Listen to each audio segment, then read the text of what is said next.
This week on BCC The Other Side, we're heading towards the series finale of Expedition Bigfoot with our episode 10 recap and discussion with Bryce. And guys, let me tell you, this show is getting weird.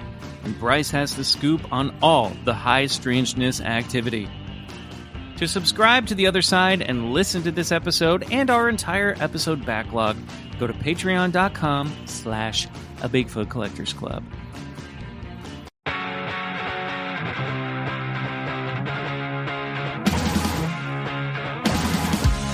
It's Bigfoot Collectors Club with Bryce and Michael.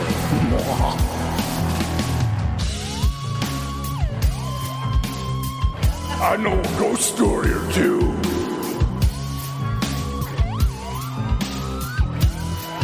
Let's do this. Hello, everybody, and welcome back to another episode of Bigfoot Collectors Club, the show where we talk to amazing guests about their personal paranormal history and share stories of high strangeness. I am your host, Michael McMillan. With me always is your other host, Bryce Johnson. And our super producer, Riley Bray. If you hear sounds in the background of my voice, it's the three dogs I have literally at my heels right now. Oh, no way. Whose dogs do you have? I have the privilege of dog sitting Kevin Kirkpatrick's friend of the show. His two dogs. He has a very, very early and long day tomorrow. So he's dropping them off tonight, and then I'm going to get them for the better part of tomorrow. Yay. I'm very excited. Dog pile. And then one of them is eyeing my action figures. Hey, buddy. No. Those are collector's items. No. Kenny. We do not eat Han Solo. We do not eat him. He stays in the packaging. I don't want Leia and her Endor poncho getting destroyed. Okay. How are you, boys? Good. Yeah, pretty good. Can you believe it's been a year since we were in a room together? Yes. Happy Paniversary, guys. Anniversary, babies. We did it. We got through a year. Only one of us got COVID and survived, thankfully. Yeah. Thinking about all of our listeners out there who have had to endure this year, we want to say thank you for keeping us company. We hope we kept you company. This honestly podcast has gotten me through some dark periods this year. So thank you to you boys, and thank you to our listeners, and thanks to Campfire for hosting us during this time. I echo that entire sentiment. Yes, thank you. Agreed. Yes, a lot of gratitude all around. It's just so weird the three of us haven't been together in a year. Man, and somehow we've managed to do this.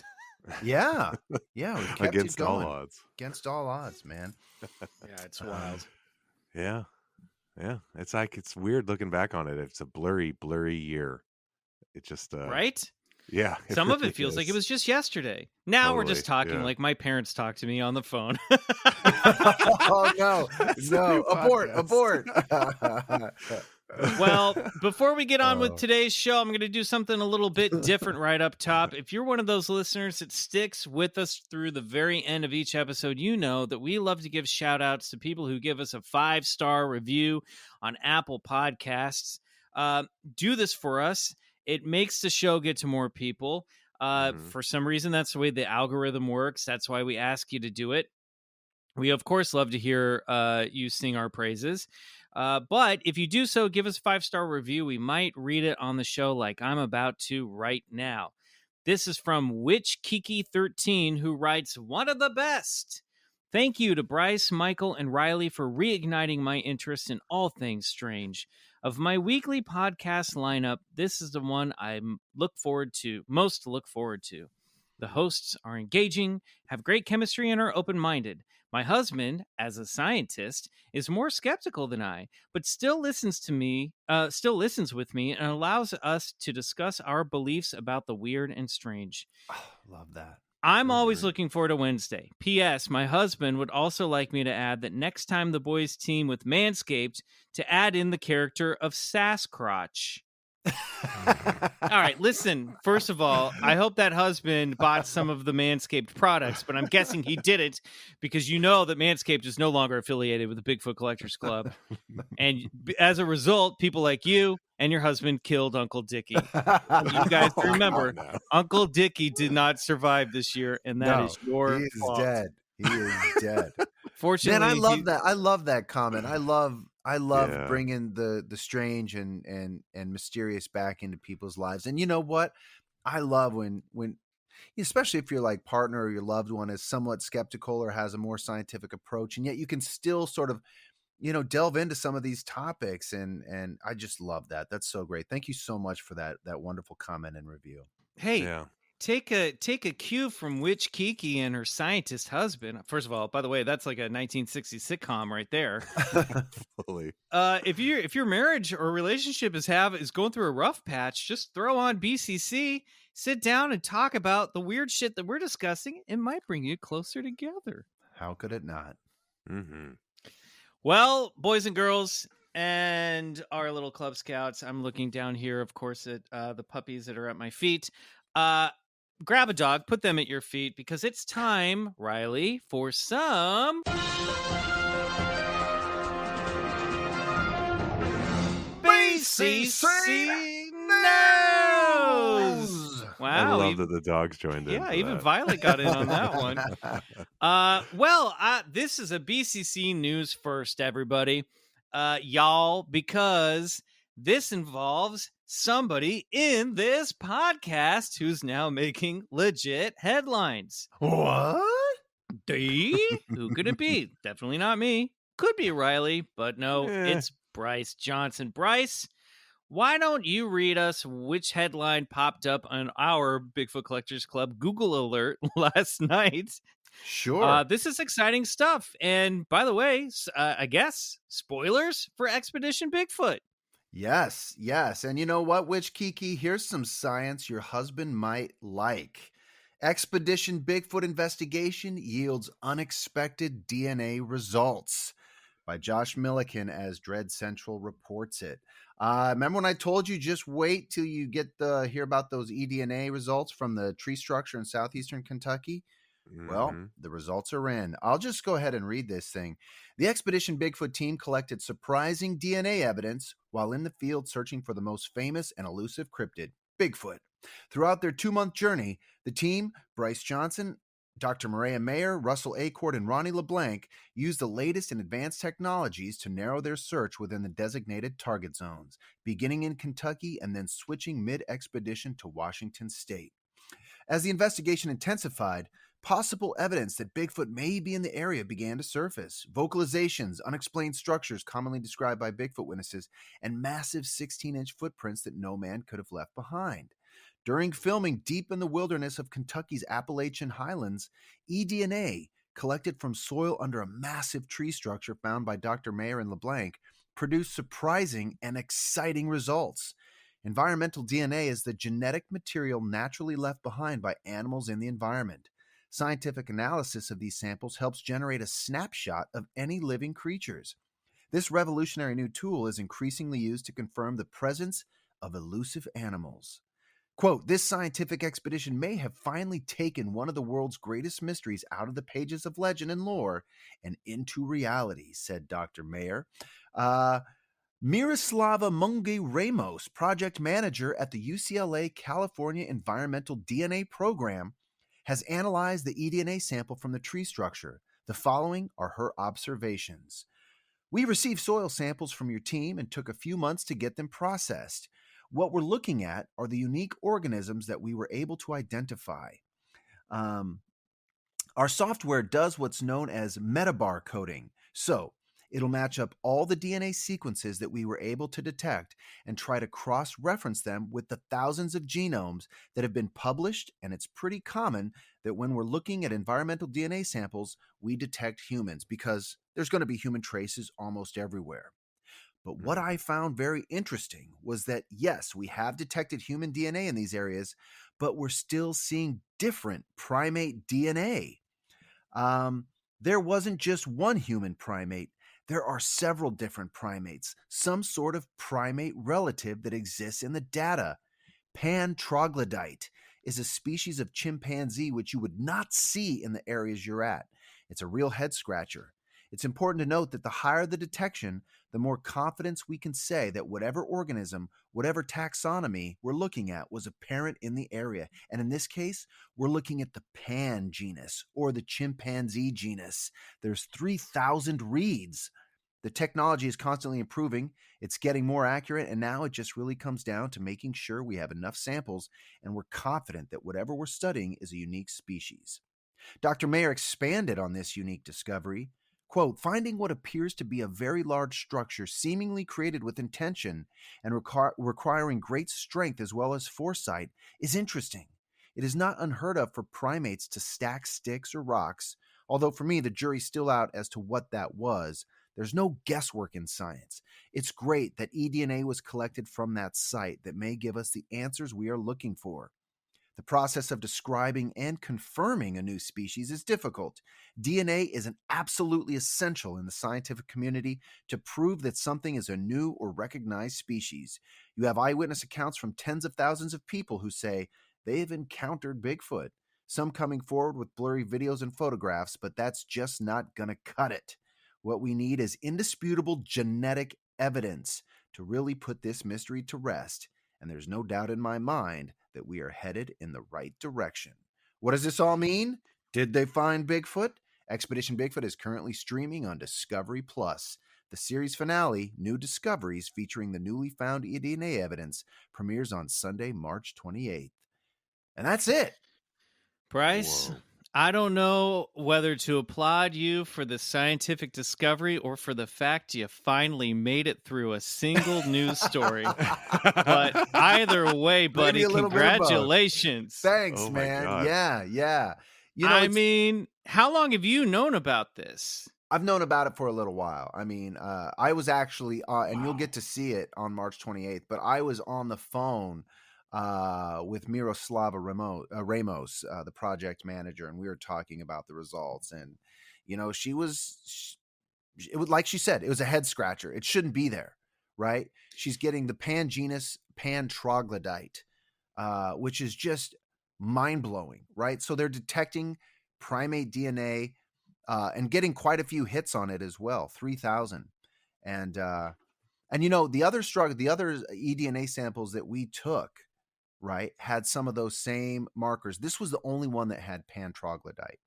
And it's just, it's fascinating. And I feel like finally for once, you know, it's like there's, you know, so much of the DNA thing with Bigfoot has been sullied or misrepresented or done by a not so reputable establishment. And I mean, this is by the books. This is about as by the books as you can get. And they're saying, and fully documented too. Fully documented. The whole process of you guys doing this. I mean, that's exactly right. And they're saying there's something that is not really supposed to be here. Some sort of primate relative.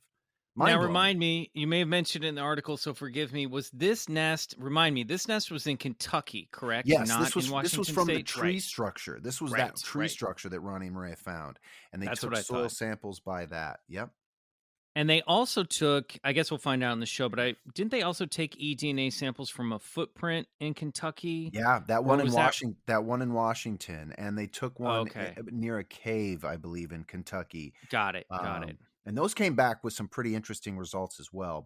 But we went with this highest yield one from the tree structure because none of those other two samples had that pan troglodyte, which is just really not supposed to be there. And that's what is found in chimpanzees? And it's humans? An extinct species of chimpanzee. Mm-hmm. Whoa. Right. So that's interesting because I mean, here's me being a total armchair scientist, not knowing any facts.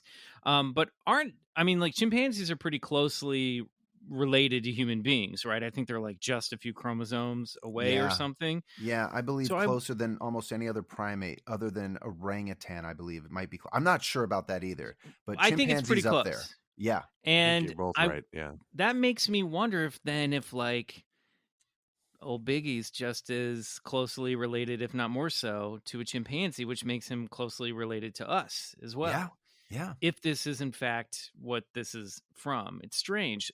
Now, will you talk about what you do with this information on the show, or you know what I mean? Like, I don't want to ask too many questions that are spoilers, but like, No, it's okay. Yeah. what do you do with this information now that we have it? Well, this will serve as a foundation cornerstone for more eDNA samples to come in, because, you know, like she was saying, there's no published genome in their records that say this is a Bigfoot, you know, because no Bigfoot is ever brought in. So when you're really sort of collecting, you know, eDNA samples, if we can, if more people have eDNA analyzed and it comes back with hits of this pan troglodyte in areas where it's just not supposed to be, that's going to be some pretty, you know, it's a compounding effect, right? It's just, you need to add layer and layer on top of it. And, you know, it's it's a pretty big breakthrough, I feel like, in the world of Bigfoot. Yielded way better results than when they did it for Loch Ness. Yeah. Loch Ness, they got eel. They didn't get any dinosaur stuff. You know what I mean?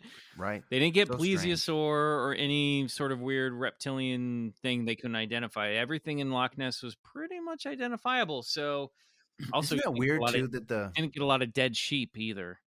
You know, this is going a little off the subject, but I've been really sort of like thinking a lot about just the idea of pan and how this Latin name for this species of chimpanzee, pan troglodyte. And then, you know, and I was thinking about Hellier and how they were sort of, you know, summoning and doing that ritual of the god Pan. And then there was the pandemic. And it's just like, it's so interesting. I don't know, maybe it's a stretch, but I'm just like, it feels like this Pan, this nature spirit is sort of making its way back into the fold of human existence. I don't know. It's very strange to me. So wow, Greg and Dana Newkirk are responsible for the pandemic?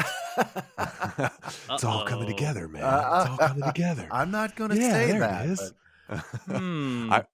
It's funny because I was about to ask you, Bryce, like, how does this change or make you think about the difference between interdimensional kind of ideas versus like a, you know, flesh and blood missing link kind of thing? But then when you went with, you know, the pan summoning, I was like, well, maybe that question's already answered. Oh, yeah. No, it's interesting, right? It's like, hey, I mean, this is, you know, when you're getting these type of hits off of DNA, this does not allude to a ghost. You know, we don't get DNA samples from ghosts, but I don't know. You know, the native indigenous people of this continent had always felt that, you know, it moved in two worlds, the spirit world and our material world. So I don't know. Yeah. Well, I mean, I guess nature does move in the spirit world in a lot of ways too. So if it is just a creature of nature, that sort of also makes sense, you know? But what about the orbs over its head? What are the orbs? What are the orbs? Maybe it's some weird bioluminescence thing it gives off. I don't know. Why does Bigfoot keep getting weirder and weirder? Yeah, I don't know. That's really exciting though, Bryce. This is like pretty monumental. Dude. Oh, thanks. I was totally stoked about it. I was just like, when none of us were expecting that to come back like that. I mean, that's one of the great moments in the show is when you're just kind of like, you know, we're like, okay, we got the eDNA results back. We're going to talk to the scientist. She said she found some pretty interesting things. And you're like, oh, okay. I wonder what she found. And then she was like, yeah, it's not quite human, not quite primate relative. You start hearing those key words and you're just like, what? Insane. Yeah, and this is better than inconclusive or we can't identify it. You know, this gives you something to hang your hat on. You know what I mean? At least. Yep. That's really exciting stuff, dude. Congratulations. Thank you. Has there been any like response yet from the Bigfoot cryptozoological world? Have you noticed anything online today? No, I haven't. I'm really interested to see what you know, Dr. Jeffrey Meldrum, who has, you know, the world's largest track cast collection, has to say about it, because he's always been a big proponent of eDNA studies and moving the ball forward on DNA analysis for these. So I don't know. I'd like to hear it. I'd like to hear what the Bigfoot community has to say. We're standing by. I mean, you know, I'm checking my Twitter and Instagram, but we'll see. You know, we'll see. Awesome. We can't wait. Wow. Well, we're going to move from Bigfoot over to Yeti in the second half of the show and talk about what evidence was collected for Yeti over the years. In part 2 of our deep dive of the abominables. Can't do it. Abominable. The Abominable Snowman. The Abominable Snowman. But before we do that, we've been doing a lot of Bigfoot talk on the show lately. I've been in the real mood to do that. So I've been pushing hairy hominids on the show lately, especially with Expedition Bigfoot happening and with good reason, with you guys getting results like this. But you know what? I miss UFOs. I miss what's going on up in the skies. Yeah. Something that we can't use eDNA so far to help us decipher. So why don't we do this? Boys, it's been a minute. Let's round up the wagons. Let's get the chuck wagon open. Let's start roasting some beans over the fire. Round it up, get a stump, sit on it. Because, guys, it's time for MUFON UFO Roundup. That ain't no shooting star. All right, so I went to the MUFON website to their UFO Stalker, which is a live map of recent UFO sightings and then recent, basically, some of these sightings didn't happen so recently, but people have recently reported them as well. So you get a little mix of both. So I picked 3 that I thought were intriguing. Bryce, you're going to help me out by speaking as the witnesses here. Great. I'm going to slip into my conspiracy voice, and here we go with the first sighting. El Paso, Texas, February 25th, 2021. Distance, 21 to 100 feet. Altitude, treetop. Duration, 1 minute. Features, wings, other. Flight path, straight line path. Path with directional change. Shape, cylinder. While seated at an outdoor cafe, I saw a silvery item the size of a man's hand, 6 to 8 inches, pass 60 feet above me, leaving a small vapor trail. I saw it from my right as I faced north. The item was traversing from south to north at approximately 35 to 40 miles per hour. That's just a guesstimate. The item shot up like an airplane, started to have a thicker, longer, silvery trail behind it and disappear along with the vapor trail. What? Do not recall hearing anything out of the ordinary. Item description, silvery. It reflected in the sun. No clouds that day. Shape cannot be defined, like a small tube, but I do recall that it appeared to have small swooped back wings. A drone? I worked with drones in the military. This had no sound. It was extremely quick for its size, left a vapor trail, and completely disappeared from my view. I know of no current use drone that can do this, military or commercial. I am sorry I do not have any video or pictures. It happened quickly and was not prepared to see the object. This reminds me of those rods. Remember when rods were a thing? Hell yeah, dude. Little tubular, totally tubular little tubular rods, man. Around. I don't From outer know. Space. What does this thing sound like to you? A drone, I guess? I don't know. What is this? I don't know. It's weird when it leaves a vapor trail, but then he or she said the vapor trail disappeared. And it's also small, which is weird. Maybe they're miniature UFOs. Maybe it's like a tiny little tiny little people from a tiny little planet. Just don't make A no UFO. sense. A What, Wiley? A UFO. It's like a tiny UFO. You know? Yeah, this is one. weird. It did have wings. I'm gonna probably say drone. I don't know. No sound though. I feel like you have to say that with reporter was in the military. a cigarette. You know, UFO. a UFO. Look in the sky. Look in the sky, lady. Is a UFO, huh? Yep. Get out of here, Frenchman. Uh-oh. Okay. Everybody calm down. All This is the right. United Nations. Please. Behave yourselves. Please. All right, here we go on to the next report. Marysville, California, on July 5th, 2020. Distance 21 to 100 feet. Altitude 500 feet or less. Duration 15 minutes. Features: wings, other, unknown. Flight path, path with directional change. Shape: triangle. At around 2:30 on the 5th of July, 2020, we were finishing off the 4th of July night event. We were having a cigar and smoke break. I noticed a big cloud in the sky. It seemed to me moving with a glow behind it. As the big cloud came across the roof of our house, I was looking eastward at the cloud. I noticed the cloud had a glowing object behind it, as if it were cloaking the environment in order to conceal it. As it passed from east to west, I noticed it was at least 150 feet wide, enormous size, and had 3 small crafts flying with it out front. I realized there were at least 3 small crafts with the mothership, all flying in order. Description of mothership: 60 feet long wingspan, 100 feet, small crafts, smaller than an F-16. Now, this here is what we call in ufology a doozy. A Go mothership hidden in a cloud that's 100+ feet long with 3 other crafts flying around it. This is on the 5th of July of this year in Marysville, California, not too far from where we're recording this episode. This is fucking cool. Yeah. Yeah, that's awesome. That rules. Bryce, you've heard about UFOs disguising themselves in clouds or creating fake clouds to float around in, right? Yeah, something like that. Yeah, Yeah. absolutely. Yeah, that's a trip, dude. And sort of using the environment to create, like, yeah, it's so strange. To conceal cloaking. Weather Yeah. cloaking. Yeah. That's a good word. Very surreal. Very cool. Love that.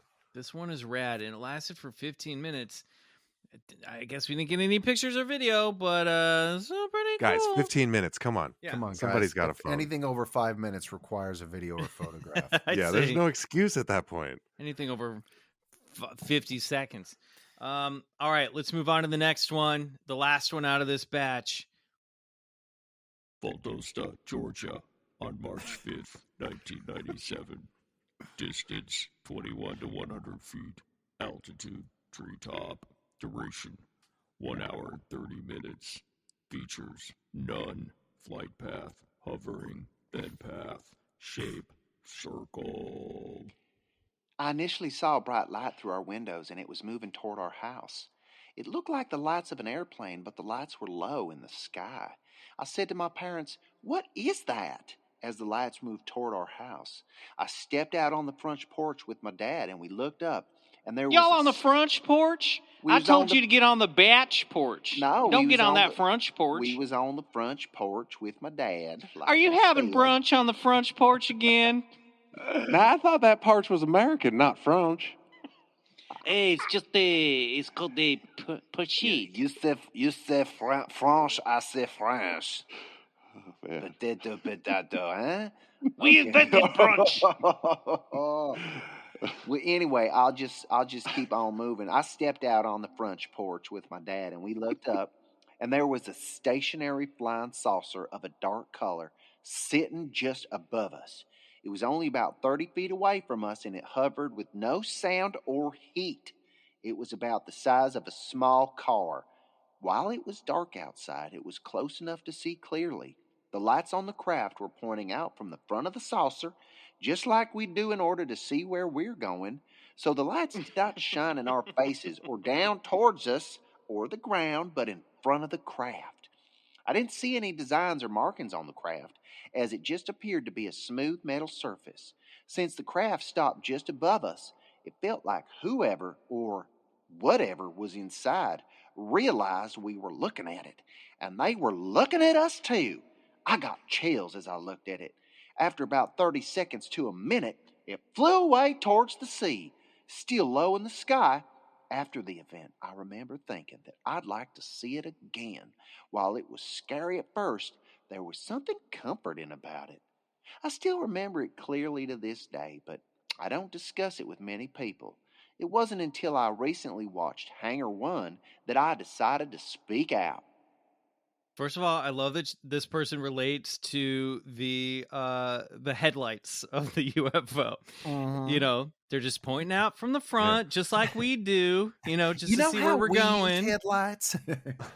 Or just like, you know, you get a little flashlight or something, just point out a light, just like we do.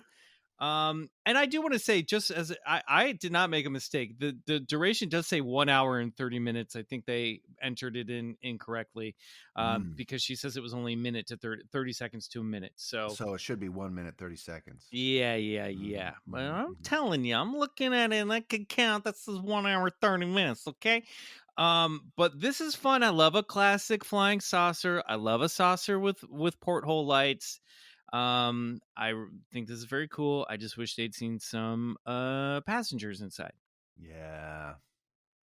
Good read, Bryce. Enjoyed that one. Yes, Thank you excellent. very much. I could see that character. Oh, good. Yeah, Nice. Excellent. The acting classes Well, I we've been taking. appreciate that. Thank you so much, Raleigh. Y'all come by for brunch on the front porch sometime. I was going to say your Zoom acting classes are paying off, Bryce. So good. All right, everybody. We're going to take a break. Obviously, by the way, no guests this week because we're wrapping up the second part of our 2-part series on the Abominable Snowman. We'll be right back right after this break.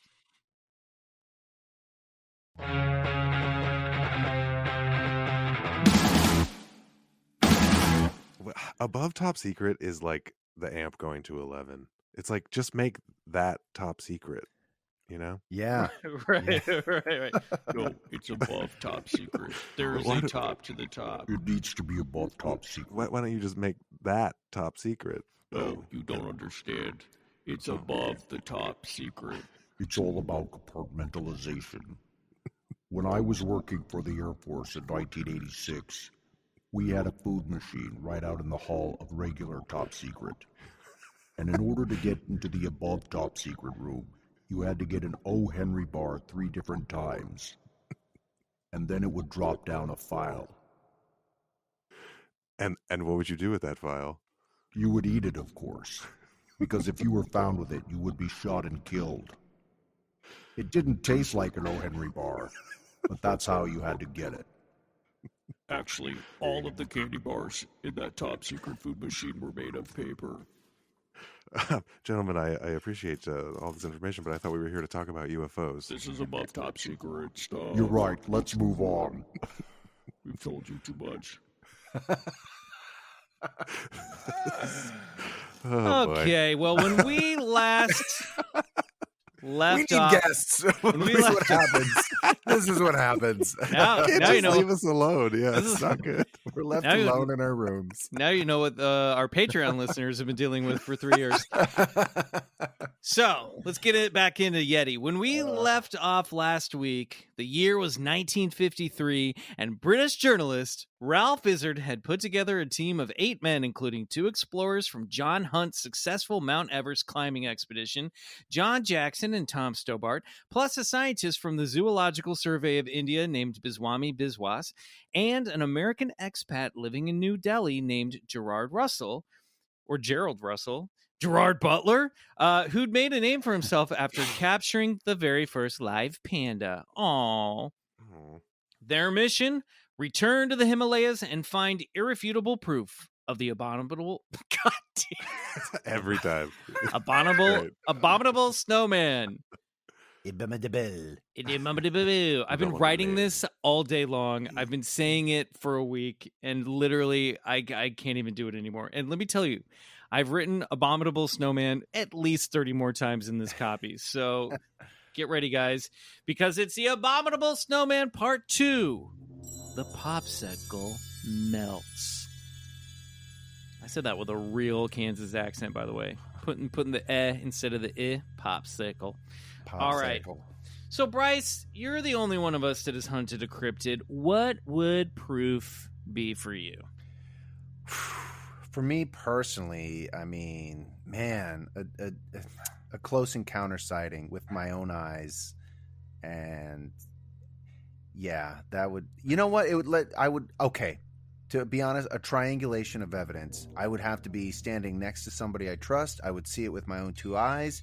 It would walk away or run away. It would leave a footprint, which I would cast. And I would also grab some video and photographic evidence.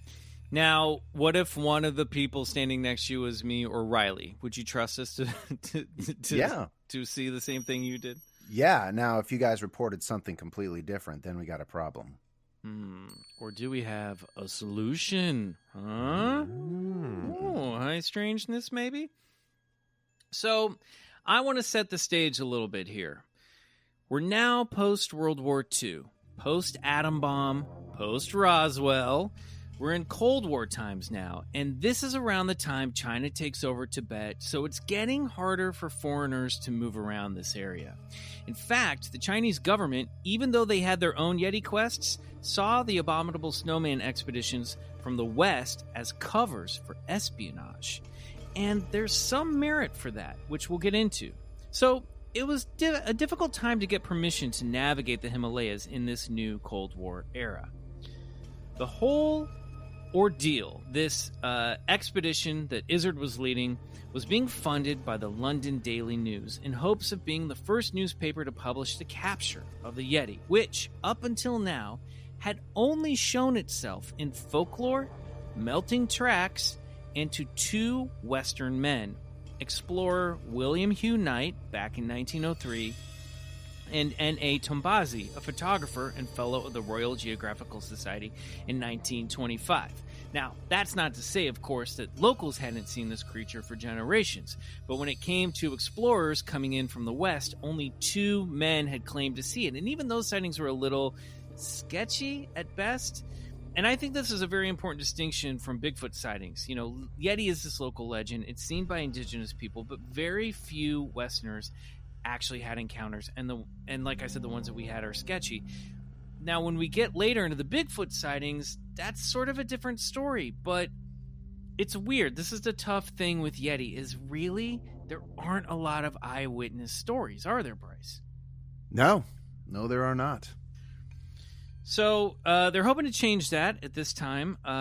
In December of 1953, an English biologist named Dr. Charles Stoner, set out in advance of Izzard's team. Now, Stoner was a biologist and former employee of the London Zoo. He, like us, was also a bit of a dreamer and believed the Sherpas when they told him they'd seen the Yeti. One Sherpa he spoke to, Pasong Nima, described the creature he saw. Stoner recounted the tale in a book he wrote after the Daily Mail expedition ended. Well, now I feel like I should do Charles Stoner as English and a stoner. Here we go. The color he described was both dark and light, and the chest looked to be reddish. The Yeti was walking on two legs, nearly as upright as a man, but kept bending down to grub at the ground. He fought for roots. After a time, it saw the watchers and ran off into the undergrowth, still on two legs, but with a sidling gait which he imitated, giving a loud, high-pitched cry heard by all who had been watching it. Puff, puff, give, dear boy, puff, puff, give. In January of 1954, Stoner found an alleged Yeti trackway and was shown one of the supposed Yeti scalps held as relics in Pangbosh Temple. However, Stoner sent samples from the scalp to anatomist Frederick Wood Jones, who quickly figured out that it wasn't a scalp at all, but assembled from the skin of a non-primate animal and believed to come from a shoulder and refashioned into the shape of a scalp. Regardless, Stoner remained faithful to the idea of the Abominable Snowman. In his initial reports, he wrote, I am, shall we say, 95% certain the snowman exists. Izzard's team left Kathmandu at the end of January 1954 and began a months-long quest. They carried a flag with them, 2 Yeti prints on a field of blue. Centered between the tracks was the face of Bing, the Abominable Snow Baby, a creation by cartoonist Desmond Doig for the Calcutta Statesman. a plushie of Bing accompanied the team as their mascot. Izzard pointed out to the press that the blue and white color scheme was an intentional reference to the United Nations, because the entire team was made up of people from 5 different nations all working together, which means that in the eyes of New World Order conspiracy theorists, Bing is like a satanic symbol. Oh. I love Bing, and I need more info on him. I could not find these comics online. I looked up the Calcutta Statesman. I Googled Bing the Abominable Snow Baby. There's one photo of him in Joshua Bluebus's book, and he's really tiny in the picture.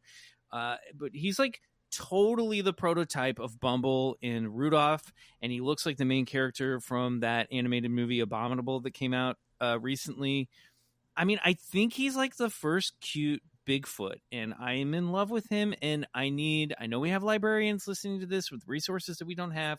Somebody out there, listeners, please find me a copy of one of these Bing and the Abominable Snow Baby comic strips, please. A worthy quest. Yes. So Team Bing, which is what I will be calling Izzard's Expedition. I want Bing t-shirts. I think BCC should go all out with Bing merch. I want to make this podcast solely devoted to Bing from now on. They caught up with Stoner in Namche Bazaar on February 11th. So from there, they basically checked out different Yeti hotspots, hiking to areas where the monster's tracks had been previously spotted by the Swiss in 1952, and a location of a supposed Yeti attack in 1949, and a location where the Yeti had allegedly killed some yaks. But they didn't really turn up anything. They saw some bears, they found some poop that they thought could have belonged to a Yeti, and even followed a pair of tracks for 8 miles that joined with a second set, taking note of the way the animals seemed to avoid man-made dwellings and villages, could drop to all fours, and slide down slopes on their rumps. Okay. Yeah. That reminds me... Albert Osman. Yeah. Buddy, we're synced up now. Yeah. Remember he said they saw the kids playing a game of how far they could jump on their rumps. Yep. It's a little Dr. Seuss-y, but I'll allow it. Yeah. That being said, Izzard later admitted that the tracks were about 4 days old and half melted. All in all, the proof of the Abominable Snowman evaded Team Bing. The quest concluded in May with paltry evidence to go on. Yet, Stoner clung firmly to his faith in the Yeti. He wrote in his book, I, for one, am completely convinced, I tell you. I rather favored the possible chaotic ending to the story, the opened door of the cage, the Abominable Snowman taking a last look round the quarters and then shuffling off into the distance in imitation of the fade out of a Charlie Chaplin film. I think it's quixotic. I don't know how to pronounce that word, but... Chaotic, quixotic, rhododendron, of course. obviously. Don't be ridiculous. But, history proves that if I ever try to correct you, I'm always wrong, so I don't know. But he liked the idea that, it's still a mystery. He's the kind of guy that likes an open door ending to a horror movie, which is frustrating for most people, but Charles Stoner loves it because he's completely high out of his mind by the end of the movie, and, he just had a good time. What if nothing means anything, man? Hey, man. So what? He exists, I tell you. Dude. Real monsters. Us, bro. Where the Daily Mail hunt failed, others hoped to succeed. Russia was funding quests to find their own snowman, the mink of Siberia. Yeah. And the Swiss had been funding Yeti quests of their own as well. Despite rising geopolitical tensions in the area, it was the golden age of the Abominable Snowman. Now was the time to get in on the game. Over in America, a Texas oil man appropriately named Tom Slick had been fascinated by stories of... Yeah, dude, this guy's awesome. Get ready. He'd been fascinated by stories of the Yeti for years. Slick, who I can't believe hasn't come up on this podcast before, was a pretty fascinating guy himself. Well-educated at Exeter and Princeton, well-connected and rich, He was part of a group of concerned internationalists that regularly gathered to casually discuss world topics, a group that included Jimmy Stewart, Dwight Eisenhower, Albert Schweitzer, Winston Churchill, and John Foster Dulles. Some heavy company. Yeah, not only was he a rancher, a lot of Jimmy's in there because, hey guys, what do we do about communist China? I don't know. I'm a concerned internationalist. You sound more like Owen Wilson than Jimmy Stewart. He could be there too. I mean, yeah, Owen Wilson was kind of our generation's Jimmy Stewart for a minute, if you think about it. All this talk about the Yeti, what's the big deal? Not only was he a rancher, oilman, and founder of Slick Airways, and friend to Howard Hughes, he was a moderate Republican who railed against American isolationism and exceptionalism and believed that America and the communist bloc should team up to create a world police force that would prevent wars. He also advocated for denuclearization. Generally speaking, he was a big-time advocate for world peace and the advancement of science. He thought the scientific community was too cautious and believed that they should be digging deeper into the great mysteries of the world. I like this guy. I was going to say, as I was writing this, I was like, this is totally Bryce. Think of him as a sort of like that era's Robert Bigelow, a rich businessman with a big imagination who wanted to bring the realm of the unknown into light. In 1956, Slick had ventured to India with the hopes of finding more clues to the Abominable Snowman, and with a $25,000 bounty reward offer in his back pocket by Life magazine to get a good photo of the Yeti. Oh, wow. Slick, that's great. I love it because, like, you have to remember, so all this stuff's really been happening in Europe. You know what I mean? It's made international news. The United States clearly knows all about the Abominable Snowman, but America really hadn't gotten in on the game. And so now Life magazine is like, get us a picture, please. Yeah, 25G in today's money, that's like 25 million. Yeah. It's quick close. math. Yeah. I think there is a site you can convert it if you want to look it up and find out for close us. enough. That's $25 million. Yeah, so $25 million for a picture of the Yeti. So Slick was able to get funding for helicopters and dogs to aid the search and teamed up with an Irish game hunter named Peter Byrne, who in 1955 had expressed interest in finding the Abominable Snowman himself. Byrne was a former member of the Royal Air Force and had been previously employed with a British tea company, but that lifestyle fell apart after Indian independence, and Byrne turned towards game hunting. Their connection came through a referral by another American in India at the time, anthropologist Carlton Kuhn, who was doing research for a project for the U.S. Air Force called Faces of India. Now, Kuhn was going around the region and taking photos of the different people in different regions so hypothetical downed Air Force pilots could learn to identify where they had crash landed based on the people that they saw. Huh, interesting. Yeah, and also kind of a good way to, like, take stock of this area for America. There's kind of like, again, espionage is sprinkled in all of this stuff. Do you think you could do that same game for just like the different states of America? Probably. We should do that. That should be our BCC project. That would be a fun That would be game. really fun. I love that. So Americans, weren't as familiar with this area as Russia, China, and Britain, the Himalayas. And they had a lot of catching up to do in the new geopolitical landscape of the Cold War. Kuhn was also a consultant for Life magazine and was asked by the editor what he thought of Slick. Kuhn gave them his honest opinion, telling them that he was a well-meaning man and a nice guy, but he had no clue what he was doing in the area and was inadequately prepared for this venture. Life withdrew its reward offer. What? But Slick and Byrne plowed forward on their own expedition anyway. This fucking guy Kuhn goes in there and fucking throws a monkey wrench. Yeah, he really he sets the guys up and then totally sells Tom Slick out. I'm sure these guys are all very competitive with one another. Who knows? Just a big pissing contest off the top of Mount Everest. Yeah. So cryptozoologist Lauren Coleman has pointed out that Slick may have had ulterior motives to the hunt, or at least what video game players like myself refer to as a side quest. It is widely speculated that Slick had CIA ties, considering his connections, and with China and Russia close by, these cryptozoological hunts could have actually been veiled acts of espionage, with Slick and Byrne reporting back to their home countries what the lay of the land was looking like. In fact, China cracked down on entries into Tibet for Yeti expeditions because they were convinced they'd be letting foreign spies into their territory. Carlton Kuhn was obviously working for American intelligence, and another famous, because he did so in the army, and was reporting to them for this Faces of India project.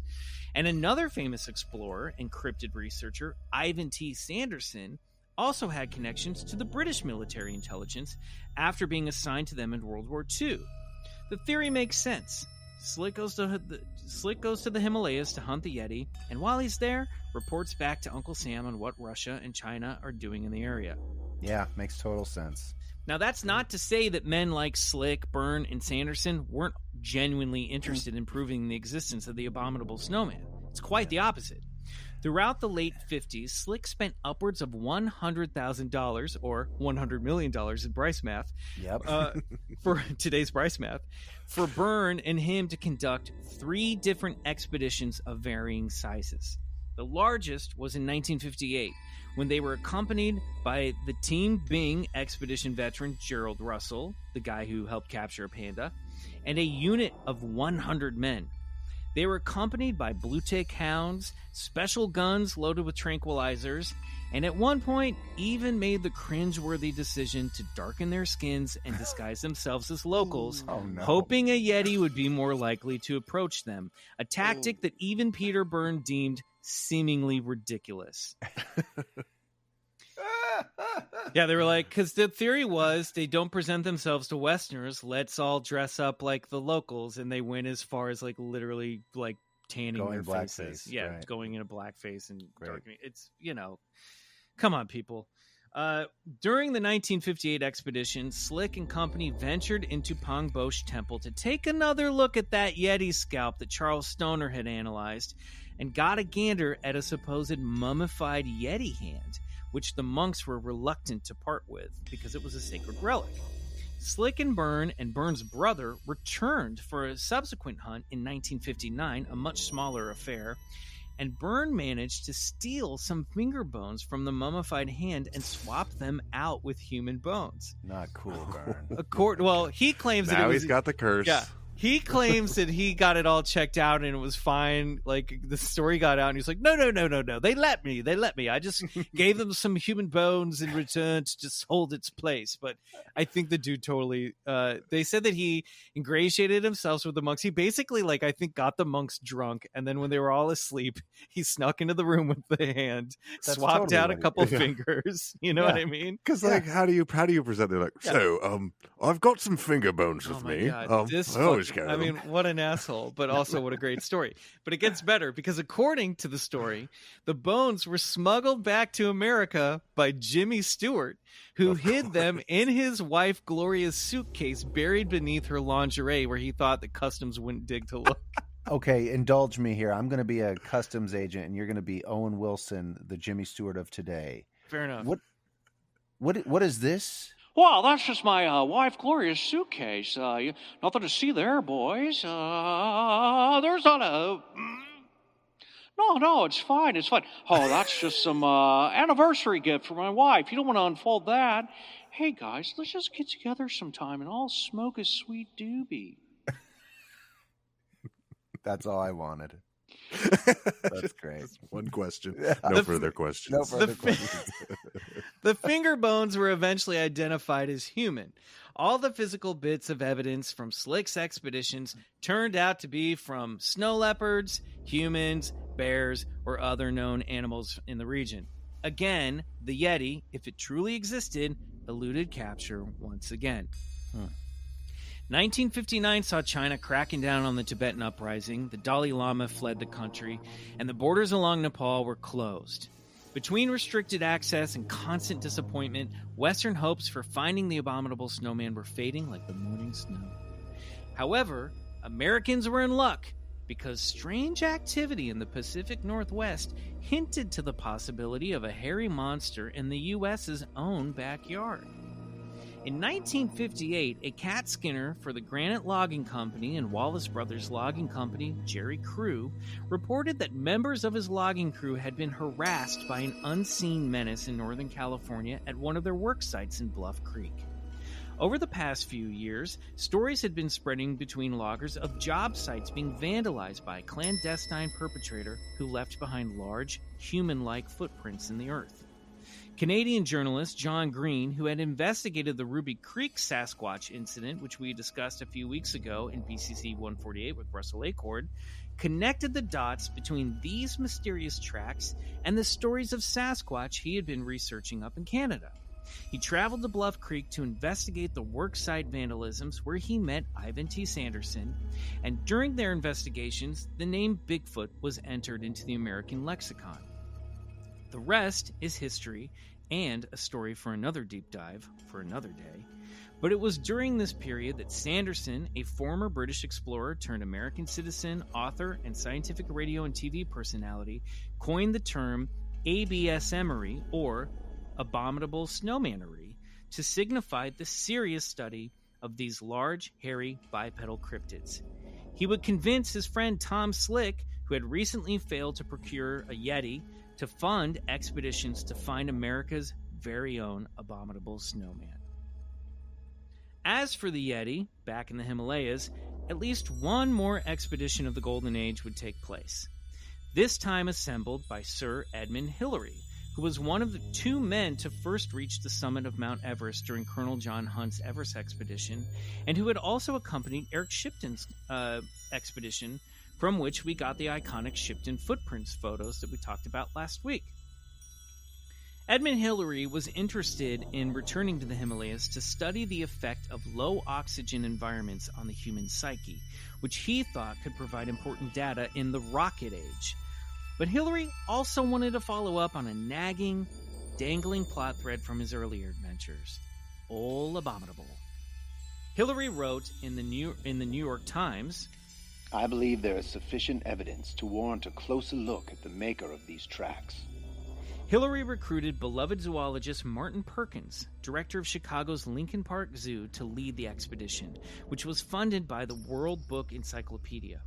The team consisted of a handful of scientists and over 150 porters. It also included journalist Desmond Doig, the cartoonist who created Bing, the Abominable Snow Baby. And who also, in all of it, just basically complained the entire time about how hard it was to hike. There were all these, like, artist types, they said. There were more, like, arty types on this expedition, and none of them could hack it. People were, like, quitting right and left. I think Doig hung in there, but he was just like, oh, my God, my feet are killing me. And also, what made it worse was that Edmund Hillary was like, let's really go to the high places where it's hard to breathe. That's where I want to go. So all these dudes who are like us, we're just like, oh, this is horrible. I'm going to stay at base camp and draw. Yeah, exactly. One notable figure who was invited but did not join was Eric Shipton, who was tempted but instead ventured off to Patagonia. The Hillary Perkins team set off from Kathmandu in September of 1960 and basically repeated the same discoveries as their predecessors. They discovered tracks which Sherpas claimed to belong to the Yeti, but as they followed them, they shrank in size and were recognizable as dog or wolf prints. Oh, weird. Yeah, one of the scientists in the Yeti. Yeah, well, here we go. One of the scientists in the crew, Larry Swan, explained the diminishing size of the trackway as a result of changing altitude. Above 18,000 feet, snow did not necessarily melt under sun exposure, but transformed directly from solid into gas. This resulted in paw marks being elongated into what looked like toes and the tracks widening, but because they hadn't melted, the prints remained sharp. The result? Big footprints. The Hillary Perkins team also went to Pangboche Temple, where they collected samples of the Yeti scalp. I mean, guys, why do you keep doing this to yourselves? It's not a real scalp, but everybody has to make sure. Again and again. And they compared them to samples collected from a serow hide, a goat-like animal. After analysis from Osmond Hill, the two samples collected were deemed identical. The Sero to the quote-unquote Yeti scalp. Hillary's team also took a look at Yeti pelts, shown to them by Sherpas, which were identified as hide belonging to the Himalayan blue bear. The expedition ended on November 25th, again in frustration and with a growing sense that the Abominable Snowman was a myth, perhaps even a hoax. Some good did come from the Hillary Perkins trip, though. A light was shed on the impoverished villages of the Sherpas and the need for better medicine in the region. The publicity raised money for the area for new schools and helped Sherpas resist the growing communist threat from China. After all of the evidence was gathered and analyzed, each sample of Yeti hair or skin or bone were all identified as known animals. Hillary publicly concluded, "We do not think the Yeti exists." Larry Swan stated, "It's been a fascinating story, and I hate to be the one to destroy it." He later added, "Human insistence cannot transcend nature and its laws." But pop culture sure can. The golden age of expeditions had ended, but the Abominable Snowman certainly lived on in mass media, arguably gaining even more popularity in film and TV throughout the 60s and 70s as Bigfoot's popularity exploded after the Patterson-Gimlin film debuted. A physical primate may not walk in the highest peaks of the Himalayas, but the mystery of the Abominable Snowman still clearly remained. Speaking of remains, in 2013, a study was conducted by Brian C. Sykes, a British geneticist and science writer who was a fellow of Wolfson College and emeritus professor of human genetics at the University of Oxford. So, really stupid guy. This study led to headlines that the Yeti may have been, in fact, an undiscovered species of polar bear. I remember this. Yes, and we actually... Being interested in Bigfoot, your family always sends you anything related, and I got this one in droves. Turns out your Yeti's a bear, Bryce. Yeti's a bear. What do you think about that? What do you think about that? I feel pretty dumb now, don't you? Come on home, Bryce. Your Hollywood dreams are over, and the Yeti's dead. Quit chasing bears in the forest, Bryce. Quit chasing bears and movie stars, Bryce. It's time to come home. Working with a team of specialists, Sykes, long fascinated with the legend of the Yeti, gathered 30 samples of alleged Yeti hairs, or hair samples attributed to the Yeti, Bigfoot, and other anomalous primates that had been collected over the past 50 years from expeditions like the ones we just talked about. Every hair sample, with the exception of 2, were matched with known animal species native to the Himalayas, mostly bears and monkeys, and 1 hair that was identified as human. As for those 2 mysterious hair samples, they seemingly had a connection to ancient polar bears, which may have indicated the discovery of a new hybrid species. The report from the Royal Society, written by Brian C. Sykes, Retman A. Mullis, Christoph Hagenmuller, and Terry W. Melton, and Michael Satori, concludes, "With the exception of these 2 samples, none of the submitted and analyzed hair samples returned a sequence that could not be matched with an extant mammalian species, often a domesticate. While it is important to bear in mind that the absence..." What if they were like, although it is important to bear in mind... See what I did there? "That the absence of evidence is not evidence of absence, and this survey cannot refute the existence of anomalous primates, neither has it found any evidence in support. Rather than persisting in the view that they've been rejected by science, advocates in the cryptozoology community have more work to do in order to produce convincing evidence for anomalous primates, and now have the means to do so. The techniques described here put an end to decades of ambiguity about species identification of anomalous primate samples and set a rigorous standard against which to judge any future claims." Wow. I mean, they're kind of talking about what you guys did on Expedition Bigfoot with the eDNA. They're just saying, like, look, these hairs and stuff and relics that we've collected, none of that adds up, but still doesn't rule out the existence of Yeti. It just means that none of this stuff is evidence for it. So get to work, get some DNA samples, and try to prove this thing. Yeah, the burden of proof exists. is on cryptozoologists for sure. So even though the study didn't prove the existence of the Yeti, it didn't rule it out completely. Loren Coleman saw this as promising news for cryptozoologists who wanted to use DNA to DNA science to help narrow down evidence and find actual proof of these creatures. Gone are the Victorian days of stomping about jungles and forests to shoot animals to prove they exist, Coleman said. We can do verifications through testing for the DNA in hair, fecal, and other physical samples found in conjunction with sightings of and encounters with possible new animals. Follow-ups can then be made in the field to obtain photographic evidence and further blood samples from living animals. Now, since 2014, further analysis of those 2 hair samples showed that the initial tests didn't really lead to the discovery of a new bear species. The mutation that had led to the match with the polar bear was a damaged artifact. Multiple studies have gone on to support that the 2 samples in question actually came from ordinary Himalayan brown bears, proving once again, you may long for the Yeti, but those Yetis are always going to let you down. I'm just workshopping some BJ and the Shadow Bats lyrics here, so it needs work. It's a rough draft, but I think there's something there, guys. So with that, the world remains with no hard DNA evidence that the Abominable Snowman exists. But the stories remain. The fables are still there to enjoy. The Christmas specials, the animated movies, and the board games, the action figures, and the monster movies. The Abominable Snowman may remain elusive to mankind, but he's always within arm's reach. And that's just where I want him to be. Bravo. Wah, wah. Quiet now, little baby Yeti.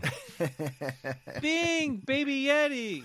So there you go. That's the history of the Yeti. Again, focus less on, actual stories of high strangeness and more just putting together a timeline and a context of when the Abominable Snowman really took off and why he was important, I think, to culture a little bit. I don't know. Michael, well told, well researched. This was just so enlightening, man. Way to go.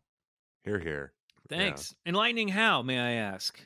Oh, just, God, it's, it really, well, it makes me go from, it just puts everything into context. It's like, it just sort of eludes scientists, the Yeti, but yet people are still seeing him, and the indigenous people of the Himalayas have always, purported there to be this creature, and man, it's just. And there's still expeditions going to look today. There were in the 60s and 70s, and what's interesting and what I really want to do eventually is we're going to do like a multi-part deep dive into the history of Bigfoot, which I think would be totally rad.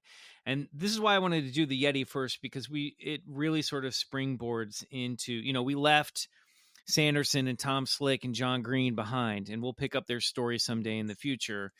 But what's interesting is when all this stuff started to come out that the Yeti may not exist and none of these samples in the 50s were turning anything up in the early 60s, it actually started to doubles down in America. It doubled down, but it actually started to kill Sanderson's ABS Emory movement in the States, because people started to say this stuff was a hoax. Right. And when you got into the mid 60s, Bigfoot was almost kind of forgotten about and brushed off. And then it's the Patterson Gimlin film that brings it all raging back. Yeah. By the way, what a terrible name for someone who tried to get people to take it seriously. I know. It's called ABS Emory, or Abominable Snowmanery Institution for the Search. Yeah, and it didn't survive the term didn't really survive the early 60s, and it didn't make sense. But again, we had the Sasquatch legends here, but mostly in Canada. Mm-hmm. And it wasn't until the Bluff Creek stuff with Jerry Crew and those loggers that the term Bigfoot was created and then sort of evolved into what we know today. And basically, he was that whole, all that stuff that was happening in the Pacific Northwest. They were referring to it as sort of like they were saying it was like America's Abominable Snowman, So which didn't make crazy. sense because it wasn't a snowy part of the world, you know. Right. It's just But wild, man. that's what they compared it to. But it is frustrating because with the Yeti, well, I want to hear what Riley, what are your thoughts? Because I could ramble on. I've been reading all this all week, but I mean, honestly, the thing I can't get over in this whole story is that the CIA asset was an oil man named Tom Slick. Like, did they come up with that backstory like on the plane on the way there? They were like, you're from, let's say, Texas, you love oil, Tom Slick. All right, you're good to go. Drop him in. He's like, okay, and he just parachutes out the back of the plane. That man's name was George Herbert Walker Bush. Exactly, yeah. I think that's so funny, and I love that that's a story, yet another bizarro story of CIA agents and stuff like using Expedition for the Abominable Snowman as a cover to get in somewhere. In the words of Dan Aykroyd in who's the director? Oh well, they're spies like us. Oh my god! There it is. So who's the director of that? God damn it! I can't remember. My father will kill me because we used to watch that movie all the so time. many classic. I directed Thriller. Oh, is it Landis? Yes, thank you, John There you Landis. go. Yes. Yeah. So yeah, I guess like the frustrating thing for me, or the thing that I struggle with, is, you know, it really is easy to read this history of the Yeti and go, okay, it's not real. You know, it is a mythological creature, and all these relics are just sort of fashioned to bring myth and folklore to life. It's considered sacred. It's considered a spiritual animal or entity, but it's not physically real. It doesn't really exist, you know? Yeah. And then that makes you go, well, if this isn't real, then maybe Bigfoot's not real either. All this stuff is it's all folklore. It's all folklore turned into fake lore, right? I'm still not convinced about. Oh, go ahead. I'll let you. But then there's this part of me that lately has been going, okay, well, what if Bigfoot is a spiritual creature? What if it is like a ghost? You know what I mean? What if it is, maybe this Yeti thing does or did exist, but it is like a spirit. It is like a snow fucking poltergeist. And all this stuff is just relics to help interpret it and help, you know, personify whatever this entity, this nature spirit or ghost or whatever the fuck it is, and it does exist, you know? Yeah. Because maybe that's what Bigfoot is. I don't know. But then we're getting eDNA of Bigfoot. It's as Bryce would like to say, and round we go. And round we go, because it's not just Yeti in the Himalayas and Bigfoot in the Americas. It's the Russian Mank in Asia, the orangutan, the Almasty, the orangutan deck in Asia, the Yowie in Australia. You know, every continent, every country has their own version of this sort of bipedal, half human, half primate creature that comes from their dark forests. And so, yeah, round and round we go, right? Who's to say that this isn't all just, you know, tulpa magic, you know, where the thoughts create the reality. You know, we saw in the Philip experiment that we talked about where they created their own ghost just through a team of researchers' own imaginings. I still think that might have been debunked, but I don't want to pop the balloon. Not at all. But yeah, no, you're absolutely right. I mean, who's to say? I'm still not convinced that those tracks were just.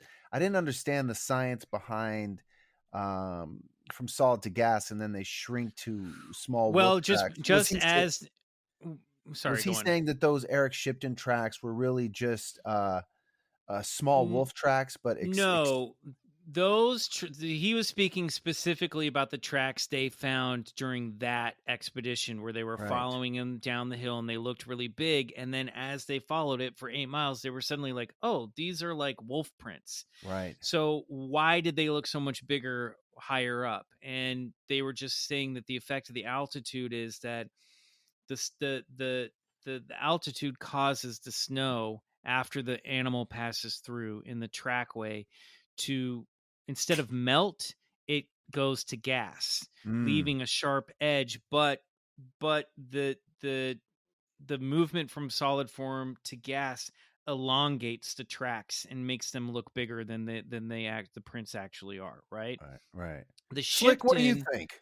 well, the shipped in tracks, the thing that everybody says those are, the skeptics say that it's a bear. They're bear Double tracks step, where a yeah. bear has, because bears will walk in their hind legs will move into their front legs tracks. Yeah, but we know And what that when looks they like. and then when they place their tracks upon one another, it some people say it looks like what a Yeti footprint would look like. Okay. And all the and we don't have a cast of that print, so all the prints that we have, the casts that we have, like the one that we have in the clubhouse, they're recreated from that guy who was like, let me look at these photos and try to get a better look at this thing.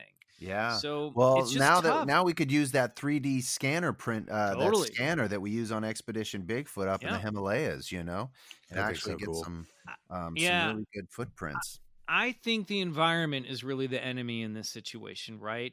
Yeah, The elevation, the way that this stuff fucks with just the chemicals, the snow, being able to get up there, be able to stay up there. I think it's much easier to go to a place like Kentucky and go to a place like Washington and really stake out and look for something than it is to go to the fucking Himalayas and try to find this thing, all day, every day. No, yeah, there is no Expedition Yeti. Let me tell you. I mean, no, you just read about it. Except you're in like a snowy mountain lodge. No. They're on Everest. You know what? I'd still do it. Well, I like you it. read, Expedition when Everest. you do that stuff, when you read about Everest, about all the like dead bodies that are just up there. Yeah. And I didn't realize until researching this, because I don't really know much about mountain climbing, but people, the altitude is so bad and the lack of oxygen is so bad up there that people just die. You know what I mean? And people just have heart attacks. It's just the summit of Everest is littered with dead bodies and trash. And a lot of people don't realize that actually more people die on the descent rather than the ascent, and on their way back down. And it's a deadly trek. And it's not just, you can't just take a helicopter in and remove the bodies, and when you go up there, it's it's self-survival at its finest. Wow. Yeah. What do you think? Would you guys ever want to attempt climbing Everest? No, I'm good. I don't need to, dude. I'm good. I'll go out and hang out on some mountains, but I don't need to be at the tallest one. Right. No, That's like that big dick stick contest. It's like, I've been to the tallest, I've gone through the fastest, and by God, I'll do it again. Tyrion Lannister in Game of Thrones, when he goes to the wall, he's like, I want to see what it's like to piss off the edge of the world, Right.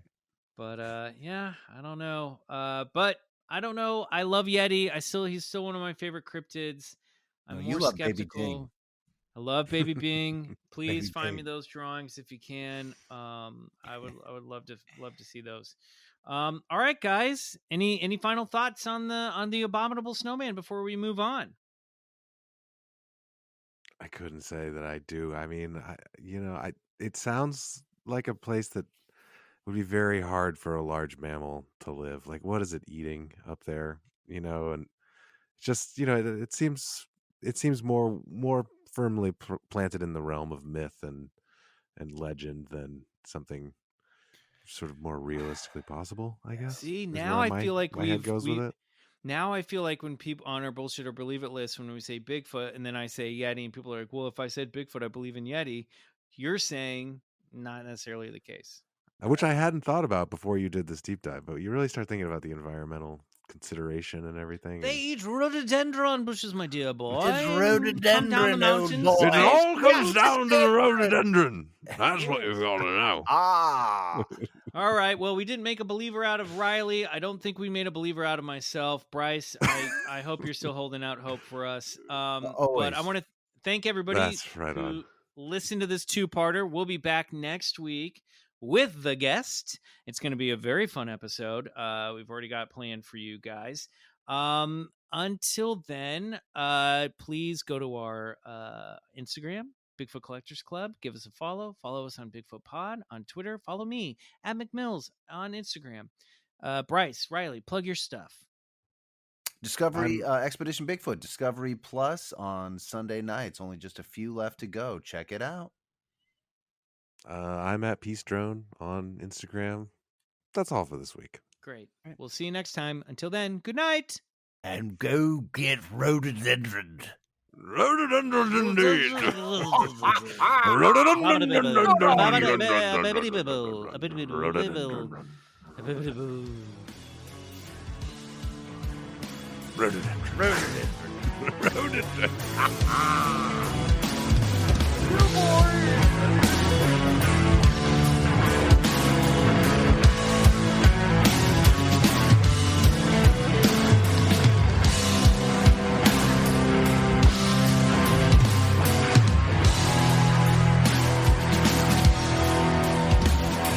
Bigfoot Collectors Club is produced by Riley Bray. Our theme song is Come Alone by Suneaters, courtesy of Lotuspool Records. If you like the show, please rate and review us on Apple Podcasts. It really helps get the podcast to more listeners. To support the show, check out our Patreon page at patreon.com/Bigfoot Collectors Club and unlock multiple reward episodes every month.